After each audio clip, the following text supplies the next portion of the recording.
Jillian here with Curb Culture, and I have Devin from Southern Curb Pros. Can you introduce yourself, please, and tell me where you're from and how long you've been in the industry? Hi, everyone. My name's Devin from Southern Curb Pros. I serve the greater DFW Metroplex, and this is my fourth year. Great. We're here tonight to talk about HOAs and how you're able to land the bigger jobs. How many have you done in your career so far? HOA communities? I put in about, starting 2 years ago, I put in about 7 bids, a Hmm. couple of those in collaboration with Curb of Art, and I've gotten 3 of those bids. Wow. Okay, great. So let's dissect this. How did you find out or reach these people, or did they reach out to you? How was the first interaction? The first one I got was through Nextdoor, and Oh, it came from somebody that had reached out to me. I wasn't quite in her price point, okay. but she was in a different part of Dallas, I think just north of me. And she had seen another post on Nextdoor, an HOA president looking for bids on curb painting for the Okay. whole neighborhood. And so, she had already reached out to me before about having her curb done. And she just, she gave me the link to the post. I think the guy's phone number was in it. I called him, left him a message. And I want to say I was like the first person to get a bid out there to him. And it didn't come to fruition for almost an entire year. It might have been like 9 months. Mm, So they took their what- time. But I just tried to approach it from, I'd never done it before. And so I just tried to put myself in their shoes and try to imagine what are they looking for in a curb painting company? Yeah. I wasn't, I had no intention of being the lowest bid. I didn't even know how low I could get my cost of materials down on a job that bid. So I just had to do a lot of estimating Hmm. and anticipated the things that they wanted and just created a nice sounding bid, from that. Didn't hear anything for 9 months. And then he reached out and said, when can you do it? Wow. And, that one in particular they didn't have a property management company. So I Mm. was just working directly. I had one point of contact. It was the president of the HOA. And there was, it was just really clean and smooth. And I just made it as quick and painless for them as possible. And they were really happy. Yeah. Well, Coming full circle, the same lady, this is just like, I don't know, maybe a month ago, the same lady that gave me that bid, I never mhm. talked to her again, but I was a little out of her price point at that time, but she did call me here recently to paint her curb, and I got to tell her that I got that bid. So, Wow. Oh, her actual house, right? yes. Yeah. Oh, very cool. That is super full circle. Well, that makes sense because property management, you do sometimes have to wait a long time to get, all the bids in and get it approved. So that's a long time for 9 months, but I'm so glad that you were patient and you got that job. So can you tell us how you priced it? How did you base your pricing off of the job to bid it? So at the time, I think I was doing my classic black and whites at $30 per curb, and that was a significant profit. I think that each curb was costing me right around 250 $2.50 Hmm. for my reusable stencils, the transfer vinyl, my grinding disc, like the paint, everything. I can do a curb for about $2.50. And, I wanted to make some good money too. I think it was maybe 110, 120 curbs. Oh, wow. That's a lot. Now I knew that there were going to be plenty of people that were going to come in and bid, at $10 to $15. And, I wanted to stand out. And so I sent them examples of, 3 different fonts. I didn't give them 1,000 fonts to choose from, but I knew that they were going to be looking for, standardization across the neighborhood. They wanted to be quick and painless for them. They wanted somebody that knew what they were talking about. And when you did the bids, what was your cost and how much do you think you made per curve? So at the time, this is, I want to say, golly, this might have been the middle of 2023. So I think at the time, my black and whites cost $30 per curb. They may have been 35. Okay. Um, I've never tried to be the least expensive curb painter, but I knew that they'd be looking for a deal. And then the other side of that, whatever I couldn't make up for in price, they were going to see the quality, right? Yes. And so I made a bid that was not going to compete with the lowest bid, but that was still offering them a pretty good deal for bulk. And I think I arrived at about $26, maybe $26.50 per curb, and just got a wealth of like data about my expenses per curb from that experience. I mean, just 100 curbs. I figured out that it takes me about 15 minutes per curb. I can do a curb for about $2.50 cost of goods sold. And everything else is profit, minus the labor, of course. And so, it turned out that I wasn't the lowest bid, but I covered all the bases. I put myself in their shoes, knew what they were going to be looking for, like uniformity across the neighborhood, durability, and just get in and out of there as quickly as possible, and Right. just be easy to deal with. Yeah. And I guess I checked those boxes, so it was a really cool moment. That's amazing. Ended up that there was a repaint because they told me in an email, and keep track of all of your emails because they Mhm. told me to paint a white background with black numbers, and so I started Ooh. doing that. Like my whole day, I painted all the curves, white background, black numbers. Yeah. And then I get an email saying, "Hey, you did it wrong." And I'm like, "Oh, no, I didn't." And so I ended up doing, 30 additional curves, but Because they of the compensated repainting? me for that. Right. It was their fault that the mistake was their fault. I had it in an email that they told me to paint it like that. And so I was reasonable. I cut them a deal because it was some extra curves, and that was just part of. I could have made a mistake too, and so I think I gave them a discount on the redo of those 30 curves because it was just more money in my pocket, and I wanted them to be. Good business. It seems like everything you do is pretty professional. I was gonna ask too, what did you do to prepare for your curves? Were you using reusable stencils or were you actually preparing like your final? Yeah, so I let them pick from 3 different fonts, and the Mhm. HOA got together, they voted on the font that they liked.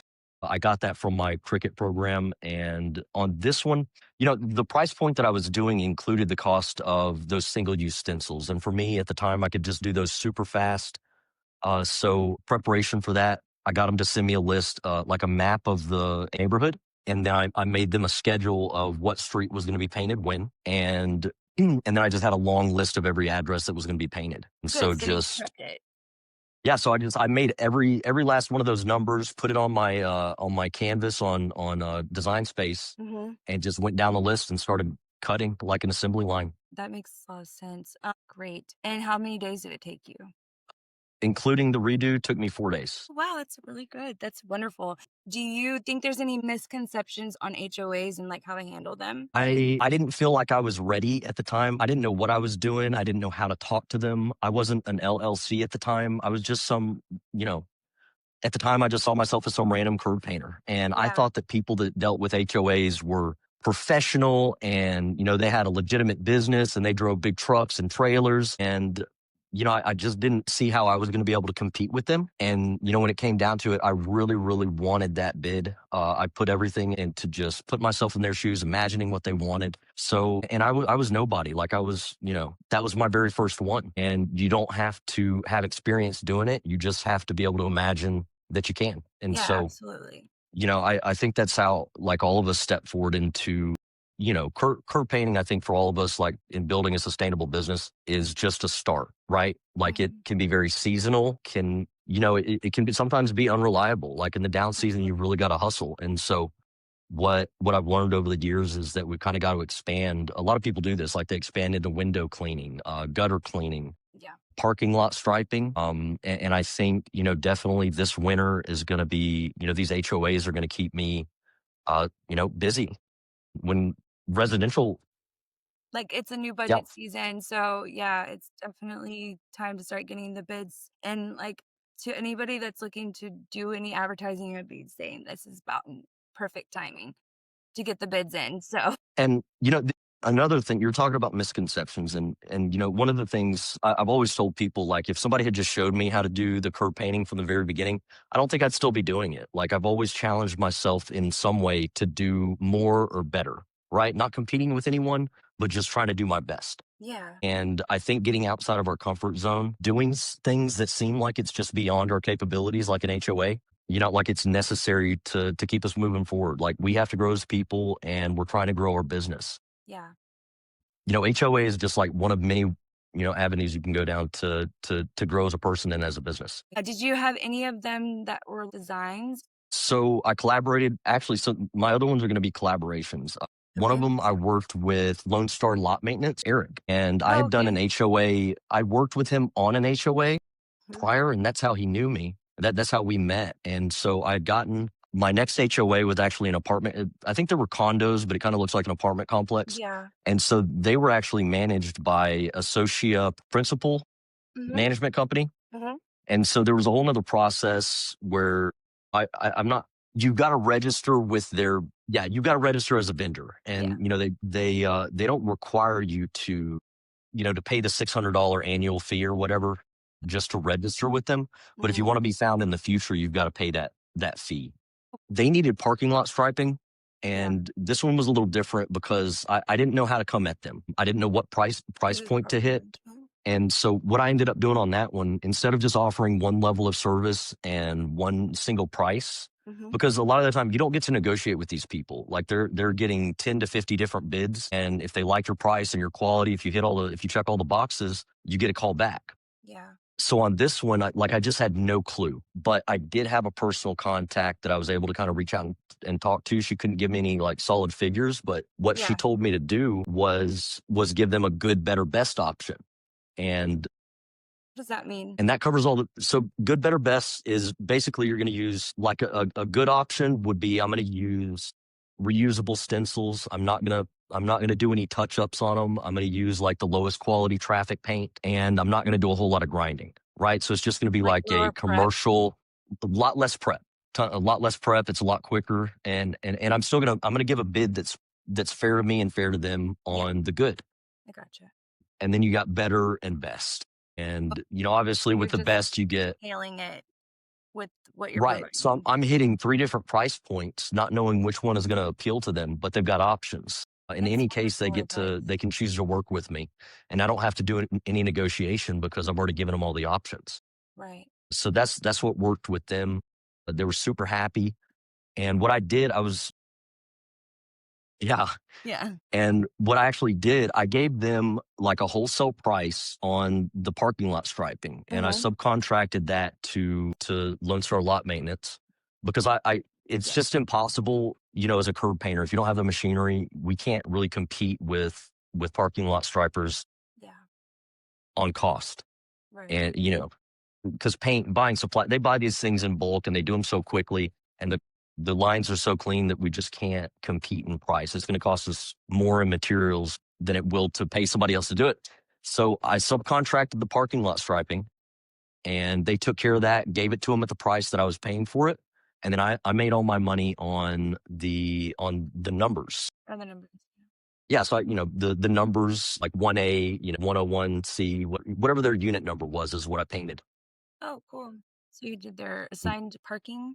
Did you have any challenges other than that mistake that was their fault? I had the one time where I was working by myself. I mean, the biggest thing that happened was just trying to be flexible, understanding that this guy made a mistake when I did a full day's work, right? I could have been Right. like furious, but I'm like, okay, that's not really the image I'm trying to portray. Honest mistake. They're owning up to it. Like if they hadn't owned up to it and tried to blame me, like I'm not really sure what I would have done. Well, But it's yeah, kind of that hard to like argue an email. right. Right. So there was no like blame casting. It was just like, hey, this is why I did this, and then let's find a solution. And fortunately, like he was a guy that, was focused on solutions too. And so once again, like putting yourself in somebody else's shoes, like what do we need to do to satisfy the situation? I didn't want to embarrass him in front of the HOA. It was an honest mistake. Right. And so I made it really easy for him to resolve the situation, and we just fixed it. So Good. that's why I think, business goes back to, it always goes back to like personal development. Like, who are you going to be as a person? What kind of character, do what dude, in your business? So that was one of those moments. Yeah, where you had to just kind of take a step back and think about what you're going to do and how you're going to handle it, which I'm glad that you handled it perfectly. Pro like. Normally, people do go for lower bids, especially with management companies. But what do you think set you apart to get that? What sets me apart to get the bid that I'm asking for? Yeah, do you think it's maybe your professionalism, your portfolio? Like, what do you think it is? Did they tell you? I think, well, okay. So my first customer, the 110, 120 curves, Mhm. he said, I mean, I asked him and he said, it just sounded like you knew what you were talking about. And that Good. just goes back to, I put myself in his shoes and like, what would I want done? What are they? Because I've never done it before. Absolutely. And, like I said, durability, they wanted it done, quick and painless. They wanted somebody they could work with easily. Obviously, the quality had to be there at a price that they could afford, and everything had to be uniform. And I guess, it helps to have a portfolio that shows that you can do that, Yeah. because I certainly didn't have any experience doing HOAs. Right. But I would say That's awesome. You know, like it was back then I didn't know about Chat GPT. And so Really?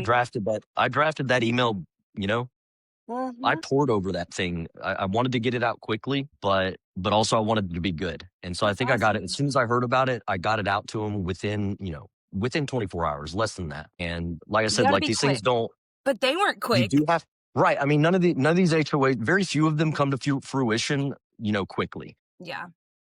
There have been a couple that happened very, very quickly, like within a month, but How long is this one you're waiting for? How long has it been since you put the bid in? 10 days. 10 days? Oh, well, cool. Are you gonna hear from them soon, you think? Hopefully this week. But, while I'd like to, I mean, I'm really counting on it. So it'll just take like a huge weight off of my shoulders for the winter time. Mhm. That would be great. So our first segment is gonna be called Curbs Across America, okay? And it's basically talking about what areas serve, the temperature and extreme weather conditions you may have, and then how you overcome it. Are you seasonal? Like, tell us about your area. Because I'm from Texas, but I'm not from Dallas, so I'm interested. And so is everyone else. Yeah. So I guess North Texas is in the temperate climate zone. I don't know. Look, we have really hot summers and Mhm. mild winters. Yeah. So in the summertime, we're out on the pavement. It's 150 degrees on that pavement. Mhm. Usually it takes about a week for me to acclimate, but just to keep from getting burned, I'll wear a hat. I always bring water with me, but I mean, I'm built for that. I'll sweat all day out there. It doesn't phase me. Yeah. The cold, on the other hand, like Of all of your course. materials. So it'll get to, this, we've had a couple of really good years in Dallas that had not too many days over 100 degrees That's the last couple of years. But in the years prior to that, like regularly triple digit heat. and does it mess And with your that can be stencils tough. and stuff? No, I mean, some curb painters will say that I'm not really sure what the disadvantage is. I mean, certainly they're a little more pliable, Mhm. but if you're using transfer paper, that's not really a huge issue. Although sometimes if you don't have your cut depth set just right, Yes. Okay, that the matters. vinyl will, as you're trying to peel out, if you're weeding on site, your it'll still stick together in the cut areas. Gotcha. But yeah, no, I mean, no problems painting in the summertime unless it's really humid. Yes. The winter Humidity. time is when the problems come around. It Really? does, yeah. And so we're getting a late start to the winter this year in Dallas. It's still, it last week it was still in the 90s, like high Yeah. 80s, 90s. Well, it's been fall for exactly a month now. I'm looking at the date, and I expect it to get cold at Halloween because that's usually what happens. Talk about like temperatures and seasons, the fall. I don't know if you can tell in my videos, but the fall is like my favorite time to get out and It's paint. my favorite season. It is just, yeah, everything's cooling down. It just feels different, It like that does. first taste of fall, like the air just changes, and I love that. Yeah. So yeah, back on the temperature, things slow down. Around the holidays, I figure the week before Thanksgiving is my last really busy week of the season. The season really picks up in August, September, and October, like just highest point of the season, and that's been pretty consistent all 4 years that I've been painting. What about Then it March? really March, yeah. So when the kids go on spring break, that we get a nice little influx, and that's any kind of seasonal work. Those are usually your two high points, but Mhm. I do usually get a seasonal boost around spring break. So last week of February, first week of March, I'll get a nice little boom. So, do you have any plans to like supplement your income since this is your full-time job? This is your full-time job, right? So, whenever the slow season happens, or do you want to do anything else, like bigger jobs, or try to like venture off into different, like I guess, areas? Yeah, so I've always created my own money. Like I've always been self-employed. Like I'm an entrepreneur at heart. I was raised by an entrepreneur and it's just always made sense. I mean, once you've gotten out and made your own money, it's kind of hard to go walk into a place and make $18 an hour, whatever they're going to pay Yes. you. It's No, I hard know. to feel like you're getting because your value is worth at least double what they're paying you, if not triple. That's the kind of value that you're bringing to the table, and yet you're getting a small portion of that. And I've taken a couple of jobs over the last few years, and they've lasted maybe a month or two, because in the back of my mind, I'm like, man, I can be out there making $50 to $90 an hour, painting some curtains. But yeah, plans for the winter. Definitely these upcoming projects that I'm working on with Curb of Art. We're both like super excited about that. It's just a little, feeling of security that, that the work is going to be there. Yeah. And so with that taken care of, there's some educational things that I want to do. Like just in regards to my business, like I there's some courses that I take on. I think it's Coursera. You take on there. And I've been looking at like AI, generative AI, which is a language I don't understand. But there's so many things that we can automate in our curb painting. Yeah. I mean, just for instance, like if you're the business owner, you're doing everything yourself unless you got your family helping you. And so making these videos, it'll run ads for you. I've thought about doing AI, these automated phone calls.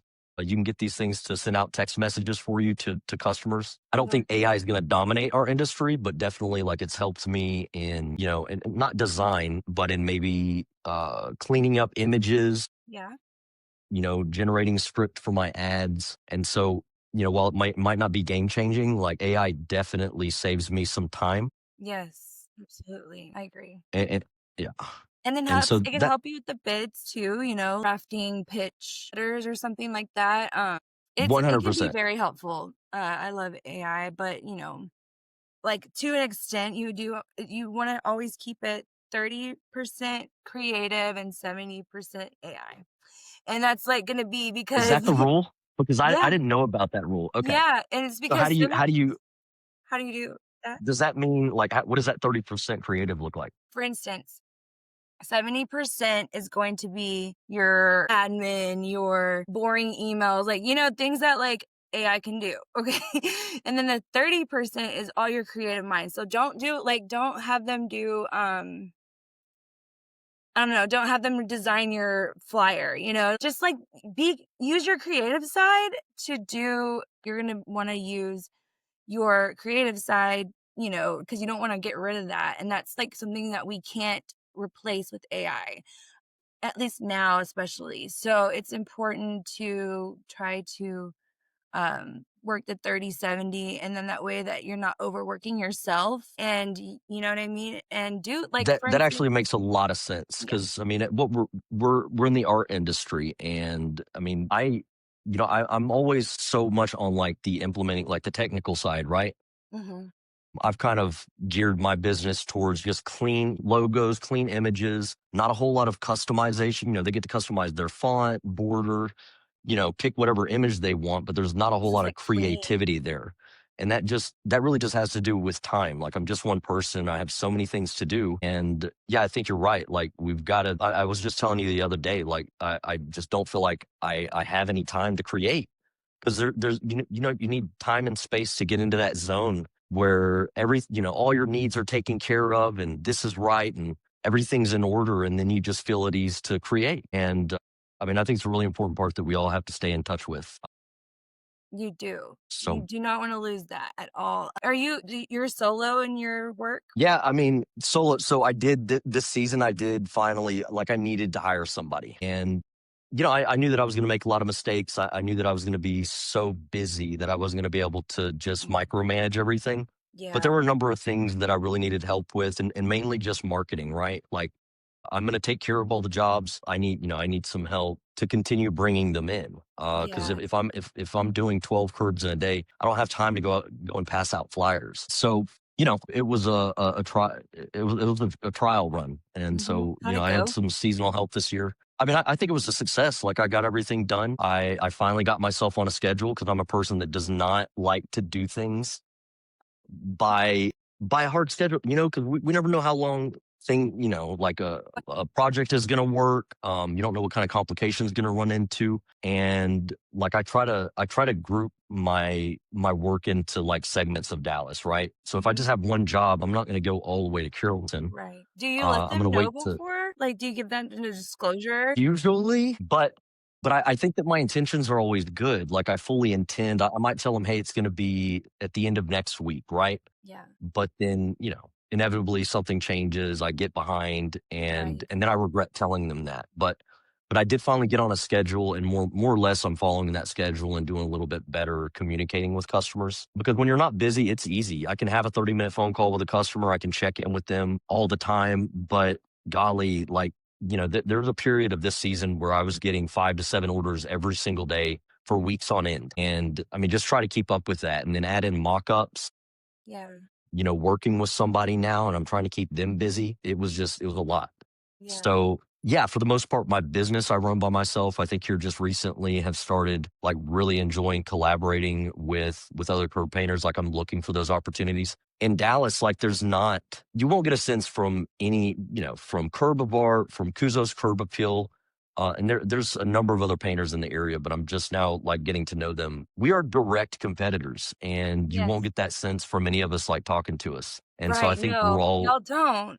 Y'all are very much, I don't know. it, I mean, It's delightful. Like it's great to see that. 'Cause you know how. and here's the thing, like we're stronger together because there are, you've got the three of us, right? And there's other curb painters out there. Mhm. So I mean, I think, like with Curb of Art and I putting these bids in together, we did that because we're stronger together, Yeah, right? absolutely. We I could hope have y'all get it. competed with each Yeah. other on those bids, Mhm. and we chose to go in on them together. And Yeah. that's another thing. Like there's a lot of things that are scary to do by yourself Yeah. that, we've got these resources with our competitors locally, and together, like we're gonna figure it out. Yeah. So yeah, That's I really enjoyed wonderful. that. It feels good, to have somebody even though you're not, like, in the same company, you have them to, like, almost, like, lean on essentially and just, like, be support system too. Yeah, and everything that goes along with that. So Yeah. I'll be looking for more opportunities to do that. Yeah. And that's what artists do anyway. Artists to Of course. collaborate. I They do. know. I love it. That's my favorite thing about being an artist is collaboration. And I always think that you can create something much better with more than just one mind. You know what I mean? I'm gonna go into my second segment, okay? Okay, your curb confession. So there was a lady, and we had a bit of a language barrier. Uh-huh. And I was door knocking, knocked on her door, and I knew enough Spanish to kind of tell her, números de curbo, Yeah, and yeah, she said yeah. cuantos. So anyway, we figure it out, right? It's Uh-huh. going to be $30 per curb, and I asked her, "Hey, do you want me? So I'm going to go paint 2 curbs for $60." And she says, "See, right?" And so I felt really confident that we had an agreement. So I go paint the curbs, I do them great, and I go knock on her door to collect payment. And all of a sudden, she doesn't speak a lick of English, and she says, she tries to run me off, and she gets angry. No. Yeah, that was like the first time that ever happened, and I was really angry, and I could have done a lot of things differently. But Yeah. yeah, the first one that comes to mind is something I've been doing recently is I've been trying to. There's a lot of neighborhoods in Dallas and Fort Worth, like historic districts, Yeah. but neighborhood associations that are not necessarily HOAs. They have a neighborhood logo, right? And a lot of the times that logo is on a street sign topper on top of every street sign. And Too, yeah. it's a symbol that ties the community together. And so, people just love uniformity, and they identify with that logo, and they love to have that logo on their curb. And so I try to get some exposure to neighborhoods like that, even if it means just painting a curb for somebody and showing them what I can do. And they show it to their neighbors, and the word just spread, right? So I had a lady reach out to me from a historic district, and they were going to do their annual home show. And she was just so excited, loved my work, really buttered me up, and just made me feel really, I mean, she really genuinely appreciated the work. And I was like, yeah, I do good work. So Yeah, let me you show you what I do. can do. You do great work. So, um, her proposal though was that, I would get some exposure at their annual event if I would paint 7 curbs that were on set the curbs for 7 homes that were on their annual show. And so, invested some time. This is like the busiest time of the year for me. Yeah. And I waited until the very last minute to get these designs finalized. They looked good. Had to rearrange a lot of things, and finally got it to a point that I was happy, she was happy, and created some options for like different size curbs, different price points, and went out and completed all those curbs. And at the annual home show, was really hoping to get some exposure. So they did, in exchange for all that work, they passed out like 1,200 to 1,500 flyers created me like a custom ad. And then to everybody that showed up at the home show, which was supposed to be like 600 people, Yeah. they would get a flyer, like a black and white flyer or a pamphlet with my company information in it. Yeah. And then as they're going to look at the houses, they get to see, my curb creation right there in front of the house. Oh, that's I was beautiful. super proud of them, just did my best work. And Shelly over there was just awesome to work with. Yeah. Just did everything she could to set me up for success. And we got to the last day. I did all of my marketing materials. I made these little signs and even put my logo on a tablecloth Yeah. and made my little booth and You was ready did. to, customize some shirts and was just ready to talk to some people and like get out in the community Mhm. and finally get, like some exposure.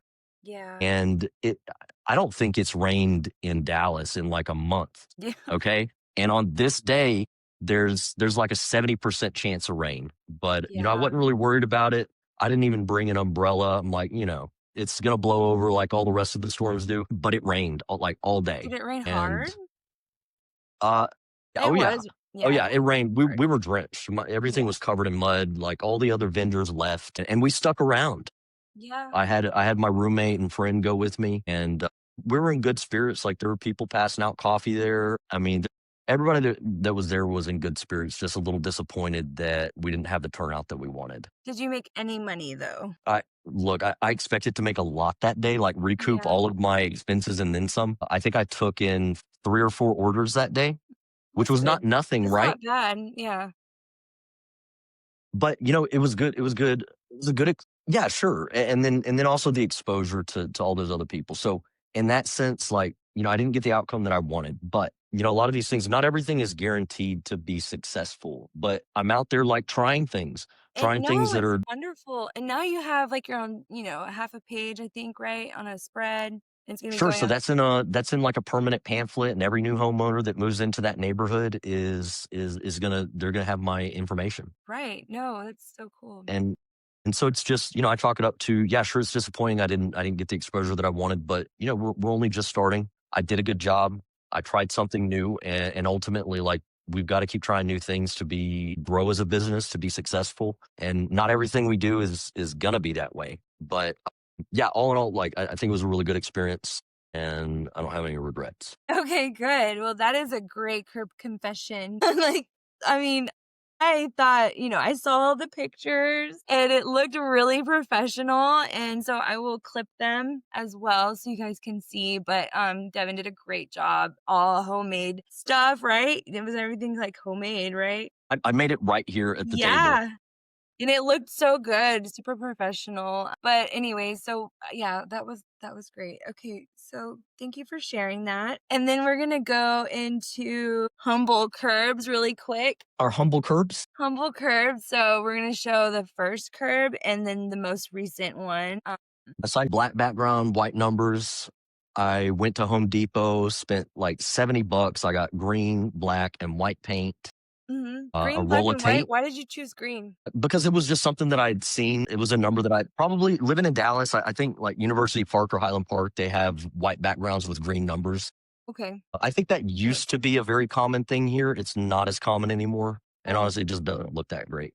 But Yeah. there's some cities that it's pretty standard to use a white background with green numbers. Gotcha. I hate white background. I think it's like doesn't make it clean looking. Do you know what I mean? I think they only look good if you've got like a white house with black trim. And then I think they look phenomenal. But Okay, I'm I used to sure, hate but them. also you do it a lot cleaner than me, so that's probably why. Well, yeah, no, I used to. There was a time where I thought about charging more if they wanted a white background because when I would, well, yeah, because, well, it's hard to get the clean outline, right? But, then I learned like some other secrets and I stopped using my paintbrush so much. Like I didn't have to do touch ups anymore. Yeah. And the white background didn't make a difference. But a little secret about like whenever you are using your paintbrush to touch up those if before you touch it up, if you'll spray it with a layer of clear coat and let that dry, whenever you come back with your white to touch it up, it won't smear the black. What the? That is great advice. Thank you, Devin. Oh my gosh. I love doing these. I really love doing these episodes because I always learn something super cool. That is a great idea. Because duh, right? There's something Makes else so like much really sense. I don't know. I've never heard anybody talk about this. Like, I've been dying to share this, and it's such a silly little thing. I've been doing this for 4 years, so I don't know if people are going to laugh at me or if this is like a common sense thing. But I Mhm. discovered this last week when I was painting Junius Heights. Mhm. Um, I weed my stencils on site, and like my material, my stencil vinyl has changed, and so it will stick to the paper backing, which just really takes up a lot of my patience. Like, you sit there fiddling with all the little parts, just trying to peel the paper backing off, and then you still got to put it on the curb. Right. What the epiphany was that all these years I've been peeling my stencil vinyl like off the top of the paper, right? Last week I discovered, after having a really hard time for a long time, if you just Yeah, flip it over and peel the paper off of the stencil vinyl, it nothing works. sticks to it. Yeah, it just peels right off. So I don't How know did if you anybody find that else has out? discovered it. I just got really, really frustrated, and I was like, there's got to be a better way to do this.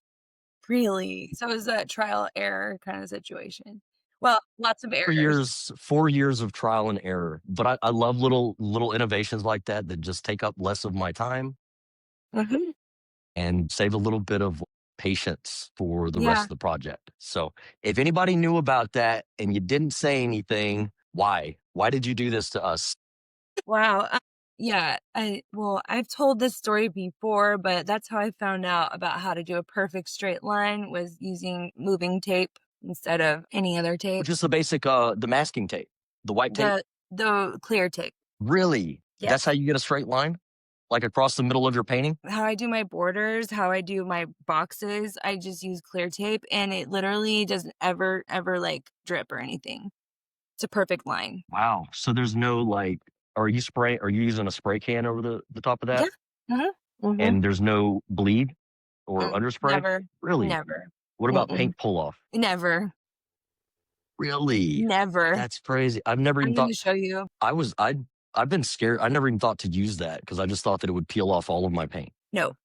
Dude, it is the best. You know what? It was because, like, I didn't have tape left, and so I was like, "God, I guess I have to use this tape," and I was thinking, "Dude, it doesn't stick. It doesn't stick onto your curb at all," but what it it does is just lays flat, and I don't know, it just works. So that's, like, something I found out early in my career at least, but, I have a video on it, I'll show you.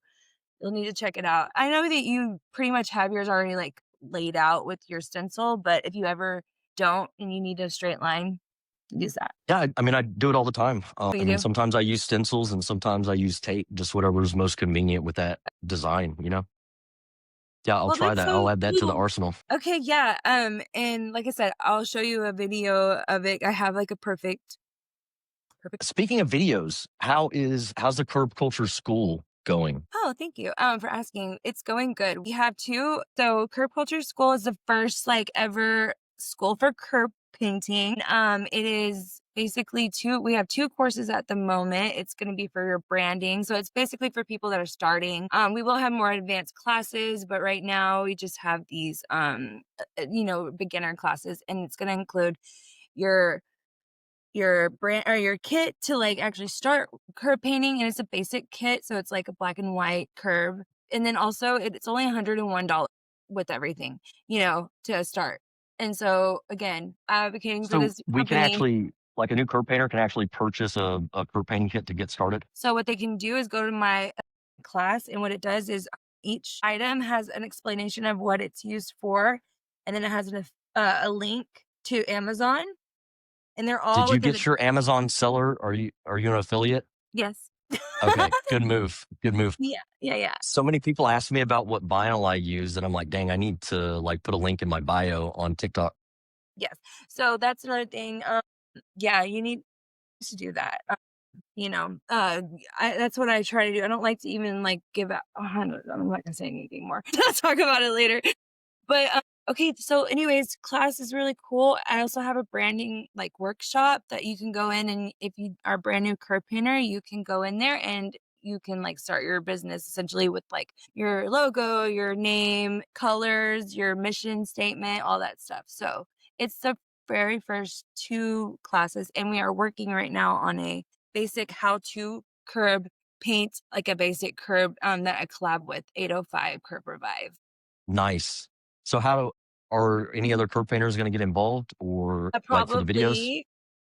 Probably. We just, we're the only 2 right now that, like, are doing it, but I also wanted to, like, kinda get those basic ones down and then, and then start incorporating new painters. Yeah, I want it to all be, like, an image. I mean, not an image, excuse me, a brand, so we all have to be, like, kind of, like, on the same page, all of branding, and then also experts. I need experts, so I know Copy that that. I'm gonna definitely be expanding, but I have, like, a partner with this now, 805 Kermit Ride, what up, Carlos? He's cool as shit. Dang it. Okay, so, alright, so I know that there are some really exciting things that are gonna be coming up for your company, and so please tell what that is. Well, I spoke earlier about like collabing with other artists, and I just think we have a really awesome network of people that are really passionate about the same thing we're doing in our Facebook group. And Mhm. I've loved working with Curb of Art. I talk to every curb painters every chance that I get. And you and I talked last weekend, and you apparently are studying in Currently, what I mean, tell me what the degree starting what is the degree again? my degree is communications and digital marketing Right, so that's some of the and branding stuff Influent. that you're taught. So you're working within your realm right now, and for people like me that I'm for the most part I'm solo in this. There's some missing pieces, and so you just threw a few ideas at me. Like you're like, what are you doing during the holiday season when it gets cold? And I'm Yeah, like, I really don't know, but here, I'd like to work more with commercial projects, and right. so you suggested window art for that on Halloween, but definitely it's within reason to do Thanksgiving, Christmas, and these companies need decorations. So in the spirit of entrepreneurship, we were talking like, we all start as curb painters, right? And that's just, I mean, I hear Will over at Continuous Flow talk about how we're able to sell our art every single day, right? We've got a market for it. Yep. But, if we want to grow and expand and be a sustainable business, we've got to, reach a little bit out of our comfort zone. And so, the commercial side, I think, is going to be, and then the larger art installations, I think, is going to be a staple. Not just for me. Like I encourage everybody to do this, and we can all learn from each other. Yeah. But I want to step a little outside of my comfort zone in collaboration with you, and maybe do some murals, some window art, and a little bit of business branding. So in that spirit, we have talked about Southern Sign and Surface, which will be, I guess you call it a sister company of Southern Yep. Curb Pros. Branch So Southern Curb Pros just focuses on curbs. Sign and Surface is is going to be elevated, just that. Yeah, just if you got larger art something, we can installation. paint it. Yeah, exactly. We can paint on anything. And something really cool, a trend I think that's been going on, just that I've noticed in the last few years is these community art projects. And they may have been around for a long time, but you see these electrical boxes popping up. Everywhere you go, you have these huge murals on the side of brick buildings. And, like, they stop people to take pictures, and it becomes like a tourist thing, Yeah. you know? Yeah. And We wanna so make this, more. yeah. And I mean, who wouldn't want their work in like a place of respect, in a place that's a little bit more permanent? And so, yeah, that's what we're going to aim at. And And we're gonna do it. we're going to do it. We're going to get one of Yeah, these we are. contracts. I'm really not worried about it, but another thing, okay, I'm just gonna announce this too because I'm in a PR class, and this is my last semester, you guys. I'm gonna be graduating December, so that's like 2. Congratulations. Thank you. That's 2 years of just hardcore full-time school that I'm done with, but I really am excited because Curb Culture, like, started this whole, serious, like, focus on curb painting. My professor allowing me to kind of tweak the curriculum a little bit, I'm able to actually go from, like, doing a PR campaign for a nonprofit, and I'm gonna switch it up, and I'm going to use you as my client for Southern Curb Pros, and what we're gonna do is we're going to do an entire campaign on getting more customers and using the arts installation and, like, the bigger stuff, landing those jobs. That's going to be my campaign. So I'm going to be focusing on that. And once actually I prove that we're able to do that, then I will like be confident on using that in my like freelance work that anyone can hire me for. So And I've got to pump you up here, guys. This woman knows her stuff. She's been studying it. She's got the tools. She's got the resources. She's got ideas. She has mhm. the network. And now you've got the Have podcasts. podcast. I was trying to Yeah. think of another name for that, but yeah, you've got the reach. Yeah. And so, I think you're the golden ticket for a lot of companies that are looking to grow, that haven't really, figured out, what their company is all about and how to really, identify with their customers and grow like a household name. Very exciting. I'm so excited. Thank you for having me on the team. Well, thanks for having me on the show. Yeah. Oh, sure. Of course. Okay. Wait. Curb culture.